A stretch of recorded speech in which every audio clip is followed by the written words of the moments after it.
राजनीति में जितने लोगों को मैं जानता हूँ, सबसे ज्यादा दिमाग से अगर कोई काम करता है तो राजेंद्र गुड्डा करता है। उनकी दलील फेंक के चला जाता हूँ, फिर उनकी दलील उनको समेटते हैं। दिल से काम करने वाले लोग, तो इस लाल डायरी की जगह मुझे भी कोई ना कोई काली डायरी लिखनी पड़ेगी, और मैंने वो शुरू कर दी है। और वो डायरी मैंने सर्वाधिक काम शहरी समाज की की इस नगर पालिका को हमने नगर पालिका जैसा बना दिया। वो व्यक्ति डायरी लेकर अपनी गाड़ी में बैठा और अपने साथी से चर्चाएं कर रहा था डायरी में क्या क्या लिखा है। ये बातें उनके ड्राइवर ने सुनी। वो ड्राइवर उनके यहाँ से नौकरी छोड़ के 2-3 महीने बाद राजेंद्र जी गुड्डा के पास नौकरी करने चला गया। उसने इनको ये सारी बातें फीडबैक दिया। भाजपा के कद्दावर नेता और पूर्व विधायक माननीय सुप्रीम चौधरी से तो साहब आपका स्वागत हमारे चैनल में। धन्यवाद। तो साहब, जनता का पहला सवाल है, आज हम जानना चाहेंगे, जनता के सवाल है नेताजी के जवाब कार्यक्रम में। पहला सवाल ये निकल के आ रहा है कि पिछले 4.5 साल से आप लगातार क्षेत्र में सक्रिय हैं। जनरली होता है ऐसा कि 5 या 6 महीने पहले नेताजी चुनाव से पहले आते हैं। क्या राजेंद्र सिंह गुड्डा इतनी बड़ी चुनौती थी कि आप 4.5 साल से एक दिन भी क्षेत्र को नहीं छोड़ पाए, या इसके पीछे कारण कुछ और?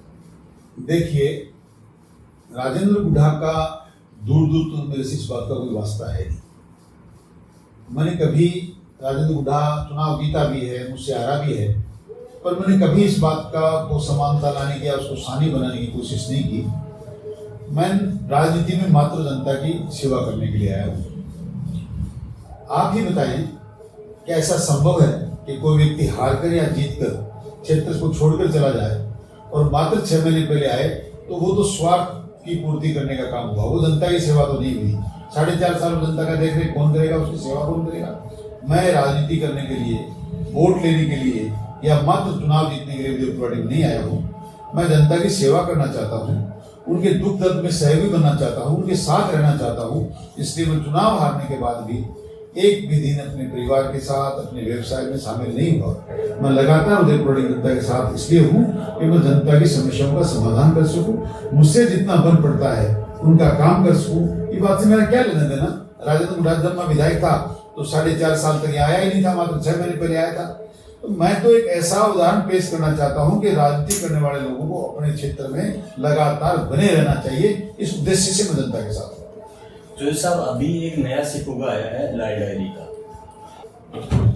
पहली बात तो डायरी मेरा एक कोल कल्पित सवाल है, थी भी या नहीं थी मैं नहीं जानता। डायरी के बारे में थोड़ा कुछ जानना चाहता हूँ, आपके सामने बताऊंगा। लेकिन राजेंद्र गुड्डा को पिछले 4-5 दिन से मैं लगातार सुन रहा हूँ।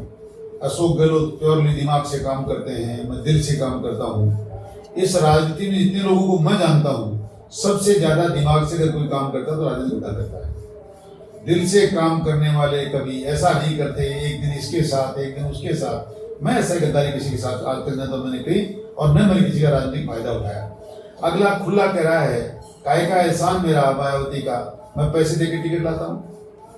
2-4-5 दिन बाद अगला खुला कहता है कि देखिए मेरी ना कोई पार्टी है, ना कोई बसपा है, ना कोई कांग्रेस है, मैं तो बसपा से जीतता हूँ और कांग्रेस में मंत्री बनने के लिए जाता हूँ। कांग्रेस बेवकूफ है, मुझे मंत्री बनाती है और जैसे ही समय आता है उनकी दलील फेंक के चला जाता हूँ, फिर उनकी दलील उनको समेटते हैं। दिल से काम करने वाले लोग ऐसा काम नहीं करते। ये तो दिमाग वालों का खेल है, किसको कितना काम में लेना है। जब काम में लेना था तो गवर्नर हाउस में बहुत जोर जोर से नारे लगाए गए, अशोक गहलोत जिंदाबाद। अपना स्वार्थ पूरा हो गया तो सचिन पायलट जिंदाबाद। दोनों का स्वार्थ पूरा हो गया तो कहें क्या समझता हूँ इनको, ये दोनों ही क्या है यहाँ मत। फिर कहता है मायावती से मेरा क्या लेना देना, बसपा के कहाँ वोट है, राजेंद्र गुड्डा के तो चेहरे पे वोट पड़ते हैं। मैं उदयपुर की जनता को जगाना चाहता हूँ, आगाह करना चाहता हूँ, निवेदन करना चाहता हूँ, प्रार्थना करना चाहता हूँ, क्या आप मात्र उस चेहरे पे वोट डालते हैं? वो चेहरा जिसने सालों तक लगातार उदयपुर में हत्याएं की हैं, करवाई हैं, वो चेहरा जिसने लगातार इंसानों के हाथ पैर तोड़े हैं, तुड़वाए हैं, वो चेहरा जिसने लगातार उदयपुर के बेरोजगार नौजवानों के साथ खिलवाड़ किया है, नदियों का दोहन किया है, 3-3 हजार रुपए टोली से 11-11 हजार रुपए डंपू से गुंडा टैक्स वसूल किया है, वो चेहरा जिसने आयरन ओर की करोड़ों रुपए की तस्करी करी है, वो चेहरा जिसने मंदिर माप की जमीनों पे कब्जा किया है, वो चेहरा जिसने फॉरेस्ट में इलीगल माइनिंग करके करोड़ों रुपया कमाया है, उस चेहरे पे वोट पड़ते हैं। दुर्भाग्य है उदयपुर का, ऐसे काले चेहरे पर अगर आप वोट डालोगे तो इस लाल डायरी की जगह मुझे भी कोई ना कोई काली डायरी लिखनी पड़ेगी। और मैंने वो शुरू कर दी है। और वो डायरी में लिखकर उजागर करना पड़ेगा कि चेहरा क्या कहता है और इस चेहरे के मायने क्या है। काम नहीं करते। मैं तो सैनिक समाज से कहना चाहता हूँ, जातियों में बढ़कर आप पिछली बार भी हार गए। हमने 5 साल अन्याय को भुगता, भ्रष्टाचार को भुगता, बलात्कारी को नेता मानना पड़ा।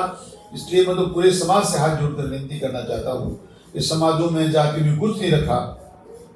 मैं चुनाव में जब विधायक था, मैंने सर्वाधिक काम सैनिक समाज के किए। इस नगर पालिका को हमने नगर पालिका जैसा बना दिया।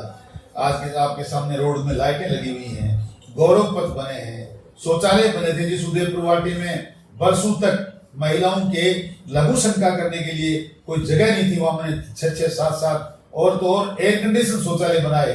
और उसी समाज को मैंने तोहफा दिया था एयर कंडीशन शौचालय का, उसको इन्होंने आते ही सबसे पहले तोड़ने का काम किया। अब ये सैनिक समाज को तय करना है कि उनको सामाजिक काम और जातियों में बंटना है, या एक अन्यायी भ्रष्टाचारी बलात्कारी के खिलाफ जाकर एक सही चुनाव कराना है, रामराज स्थापित करनी है। एक ऐसे व्यक्ति को चुनना है जो जाति पाति का काम नहीं करता, मात्र समाजों का काम करता है, उदयपुर का विकास का काम करता है। ये उनको निर्णय करना है और मैं समझता हूँ कि उस बात पर निर्णय करेंगे। ऐसा जोशी साहब, जहां लाल डायरी का सवाल है, इसमें कांग्रेस की तरफ से सवाल उठाए जा रहे हैं कि भाजपा के द्वारा छोड़ा गया सिखू गया है, भाजपा से मिली भगत है, क्या कहना चाहेंगे? देखिए, इसकी सच्चाई बहुत कम लोग जानते हैं। ये बात सच्ची है कि वर्तमान कांग्रेस की भ्रष्ट सरकार, अक्रमण्य सरकार, भानुमति के कुंबे वाली सरकार की डायरियां खुलनी चाहिए, खुली भी थी, लिखी भी गई थी। क्यों ना लिखी जाती? जिसने होटलों में भ्रष्टाचार फैलाया, विधायकों को खरीद फरोख्त करने का काम किया, कोई मानेसर जाके बैठा, कोई जयपुर के होटलों में बैठा, कोई जैसलमेर के होटलों में बैठा। राज्यसभा के चुनाव में जब हार दिखी तो फिर करप्शन करने का काम आया। और ऐसे काम करते हैं तो पार्टियों में भी बहुत से लोगों को जवाब देना पड़ता है, शीर्ष नेतृत्व भी होता है। इसलिए डायरी तो लिखी गई। धर्मेंद्र जी राठौड़ साहब, गहलोत साहब के खास सिपह सलाह रहे, इसलिए डायरी तो उनके पास होनी चाहिए क्योंकि लेन देन उनके माध्यम से हुआ। पर जितना मैं जानता हूं, ये डायरी की चर्चा मात्र बुढ़ा जी के पास इसलिए है कि इनसे पहले ही कोई व्यक्ति डायरी ले जा चुका। वो व्यक्ति डायरी लेकर अपनी गाड़ी में बैठा और अपने साथी से चर्चाएं कर रहा था डायरी में क्या क्या लिखा है। ये बातें उनके ड्राइवर ने सुनी। वो ड्राइवर उनके यहाँ से नौकरी छोड़ के 2-3 महीने बाद राजन जी बुढ़ा के पास नौकरी करने चला गया। उसने इनको ये सारी बातें फीडबैक दिया कि ऐसे लोग राठौड़ साहब के घर से डायरी लाए थे।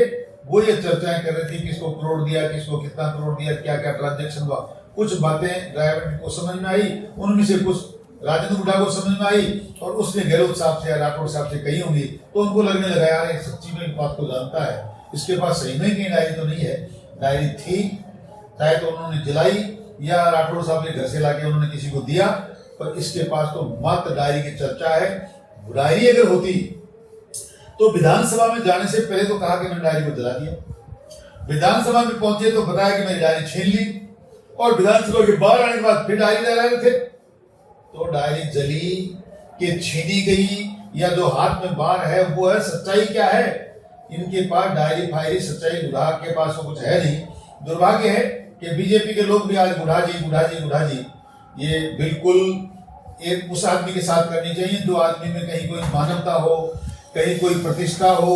ये तो ऐसे लोग हैं जिन्होंने माता मनसा माता के मंदिर को की आबरू को बेआबरू कर दिया, शर्मसार कर दिया। एक वाल्मीकि महिला जो बेचारी वहां सफाई करनी थी, उसके साथ बलात्कार हुआ, वो गर्भ से रही और पूरी दुनिया चिल्ला चिल्ला के कह रही कि सारा का सारा काम खेल इसके भाई का किया हुआ है। फिर एक योगी समाज के आदमी को बेचारे को मुंह में लगा के वहां से निकाल दिया गया। इनके बेटे की उसमें जन्मदिन पर अर्धनग्न बालाएं नाच रही थी और ये महिलाओं का सम्मान करने की बात कर रहे हैं। नारी के सम्मान में बूढ़ा मैदान में है नारी का सम्मान करने के लिए, अपने काले कारनामों को दबाने के लिए। वो काम जो 4.5 साल में मदन मनकस की हत्या की है, महावीर झादरिया की हत्या की है, लोगों के हाथ पैर तोड़े, माता के मंदिर में जाने वाली 8-9 महिलाएं एक ही परिवार से मरी हैं, उन सब बातों पे पर्दा डालने के लिए वो जो आपने तस्करी करी है आयरन ओर की, आपने तस्करी करी है सब माइनिंग बजरी की, आपने माइनिंग का काम किया है, इलीगल मंदिर माफी की जमीनों पे कब्जा किया है, उन बातों पे पर्दा डाल के डायरी के बहाने से जनता का ध्यान भटकाना चाहते। ना कोई डायरी है, ना कोई लेना देना है। डायरी है अगर कांग्रेस की तो वो है लोगों के पास, वो थी, सब पूरी दुनिया को जानती है कि होटलों में क्या हुआ, उसमें क्या क्या लिखा गया होगा, हम जानते ही हैं, इसमें कहने की क्या बात है। पर ये मात्र अपने काले कारनामों को पर्दा डालना चाहता है, पर पर्दा कोई डालने देगा नहीं। हमारे पास भी काली डायरी है जो 5 साल से हमने अपने वक्ष स्थल पर लिख रखा है, हमारी छाती पे, हमारे दिल में लिखी सारी वो इसके कारनामे अंकित हैं। वो जब वक्त आए तो लिखेंगे भी और लिख के दुनिया को बताएंगे भी। तो साहब, छोटा सा राजस्थान में कोई पत्ता भी टूटता है तो भाजपा के नेता तुरंत बोल देते हैं कि सीबीआई को जांच दे दो, ये कर दो, वो कर दो, चाहे वो रीट का मामला हो, चाहे वो और कोई मामले हो। आखिर इस लाल डायरी पे वो क्यों नहीं कह रहे कि इसकी सीबीआई जांच करो, उच्च स्तरीय जांच होनी थी? सिर्फ एक ये चुनावी मुद्दा ही बन के रहेगा या कभी जनता के सामने भी आएगा कि सच्चाई क्या है? देखिए, मैं एक पार्टी का सिर्फ कार्यकर्ता हूँ और मैं बड़ा सौभाग्यशाली हूँ कि उस पार्टी का कार्यकर्ता हूँ जो दुनिया की सबसे बड़ी पार्टी है। और मैं पार्टी का ऐसा कार्यकर्ता हूँ जो उनकी विचारधारा, पार्टी की विचारधारा और पार्टी के अनुशासन के बीच में रहने वाला हूँ। स्टेट शीर्ष नेतृत्व क्या करता है, वो किस विषय में सोचते हैं और किस रास्ते में सोचते हैं, मेरा इतना बड़ा दिमाग भी नहीं, इतना बड़ा ओहदा भी नहीं कि मैं इस बारे में चर्चा करूँ। हाँ, पर यह जरूर मन करता है कि उनको इस बारे में बात करनी चाहिए, बोलना चाहिए। और हो सकता है इसके पीछे भी नेताओं का कोई सोच हो, कोई विचार हो। ये इस बीच में मैं नहीं समझता कि मुझे कोई दखलंदाजी करनी चाहिए, पर मन जरूर करता है कि लाल डायरी के बारे में भी चर्चाएं करनी चाहिए, इसकी आगे जांच भी करवानी चाहिए। पर जिसने लाल डायरी का ये एपिसोड रखा है उसके बारे में भी चर्चा करनी चाहिए कि उनके कैसे कारनामे रहे हैं। ये चूंकि हम लोग रोजाना भुगतते हैं, इसलिए मैं अपने शीर्ष नेतृत्व से भी चर्चा करूंगा और बाकी लोगों से भी कहना चाहूंगा कि इनके कार्यकाल के कारनामों को खोला जाए, जनता के बीच में उजागर किया जाए, ताकि लोग इनको पहचान सकें। जो रोजाना कहते हैं ना, चेहरे पे वोट पड़ते हैं, उस चेहरे पे कालिख लगे और जनता समझ जाए कि चेहरा वोट देने लायक है नहीं।